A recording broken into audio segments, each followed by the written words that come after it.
Hello everyone, कैसे हैं आप लोग। इजी कुकिंग विथ बॉबी में आप लोगों का बहुत बहुत स्वागत है। आज बनाएंगे ढाबा स्टाइल चिकन। बहुत ही डिलीशियस और बहुत आसान तरीके से बन जाएगा और खाने में उतना ही स्वादिष्ट। तो आइए शुरू करते हैं। तो इसके लिए हमने 750 ग्राम चिकन ले लिया और इसे पहले मैरिनेट कर दिया। मैरिनेट करने के लिए हमने इसमें 2 टेबल स्पून अदरक लहसुन का पेस्ट डाला, आधी चम्मच हल्दी, नमक स्वाद के हिसाब से और रेड चिली पाउडर। तो रेड चिली पाउडर अपने स्वाद के अकॉर्डिंग आप कम ज़्यादा कर सकते हैं। 3 से 4 टेबल स्पून हमने इसमें दही डाल दिया और अच्छी तरह से मिक्स करके 15 से 20 मिनट के लिए हमने इसे मैरिनेट होने के लिए छोड़ दिया। अगर आपके पास टाइम है तो आप आधे से 1 घंटे तक के लिए भी छोड़ सकते हैं। जब तक ये मैरिनेट हो रहा है तब तक चलिए दूसरी तैयारी कर लेते हैं। तो इसमें के लिए हमने 5 मीडियम साइज़ का प्याज लिया जिसे हमने फाइन चॉप कर लिया। अब चलते हैं दूसरे स्टेप की तरफ। जैसे हमने थोड़े से मसाले ड्राई रोस्ट करके ग्राइंड कर लिया। मसालों में धनिया, जीरा, बड़ी छोटी इलायची, लौंग, दालचीनी, जावित्री, ब्लैक पेपर ले लिया और इसे हल्का सा ड्राई रोस्ट किया और इसे ग्राइंड करके रख लिया। अब चलिए नेक्स्ट स्टेप की तरफ चलते हैं। तो एक कुकर हमने पहले से गरम कर लिया था। 3 टेबल स्पून इसमें तेल डाला, आधी चम्मच जीरा डाली, तेजपत्ता, सूखी लाल मिर्च, बड़ी छोटी इलायची, दालचीनी और लौंग डाला, थोड़े से सौते किया। साथ में हमने जो प्याज काट के रखा था उसको डाल दिया, 2 मिनट के लिए सौते किया और चिकन जो हमने मैरिनेट करके रखा था उसे भी इसके अंदर डाल दिया। चिकन को अच्छी तरह से मिक्स करके थोड़े से सूखे मसाले इसके अंदर ऐड करते हैं। जैसे हमने 2 टेबल स्पून धनिया पाउडर और कश्मीरी रेड चिली पाउडर डाल दिया। अपने हिसाब से आप कश्मीरी रेड चिली पाउडर को भी कम ज़्यादा कर सकते हैं।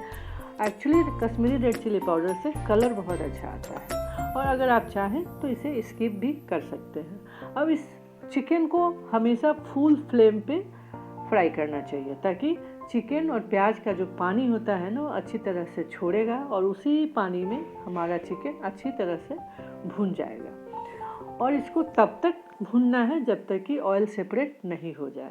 तो ढक्कन लगाकर इसे थोड़ी थोड़ी देर पे चलाते रहना है। अब आप देख सकते हैं कि हमारा चिकन और हमारा प्याज अच्छी तरह से गल गया है।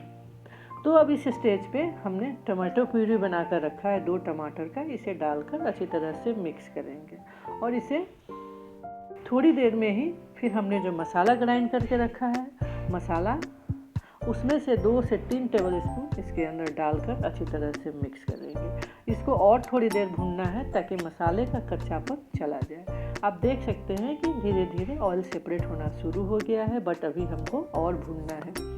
तो ढक्कन लगा के फुल फ्लेम पे इसको थोड़ी थोड़ी देर पे चलाते रहना है। तो दोस्तों, अभी तक आप लोगों में से जिन लोगों ने मेरे चैनल को सब्सक्राइब नहीं किया है तो प्लीज़ सब्सक्राइब ज़रूर कर लेना, बेल आइकन ज़रूर से दबा देना ताकि हम कोई भी वीडियो डालेंगे ना तो उसकी नोटिफिकेशन आपको पहुंच जाएगा।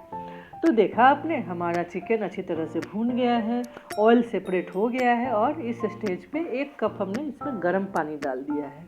आप चाहें तो अपने ग्रेवी के थिकनेस के हिसाब से पानी बढ़ा घटा सकते हैं और थोड़ा सा धनिया पत्ती डालकर, नमक स्वाद के हिसाब से डालकर कुकर का ढक्कन बंद कर देंगे। 1 सीटी आने तक कुकर को पका लेना है। फ्लेम को मीडियम ही रखेंगे।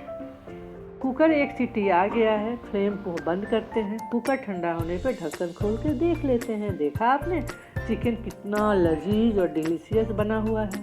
तो चलिए सर्व करते हैं। गार्निश आप अपने हिसाब से कर सकते हैं। ये चिकन बहुत ही लजीज है, बहुत ही स्वादिष्ट। आप इसके साथ रोटी, पराठा, चावल कुछ भी सर्व कर सकते हैं। तो एंजॉय कीजिए अपने फैमिली एंड फ्रेंड के साथ। मैं मिलती हूँ नेक्स्ट रेसिपी के साथ। तब तक के लिए बाय बाय, हैप्पी कुकिंग।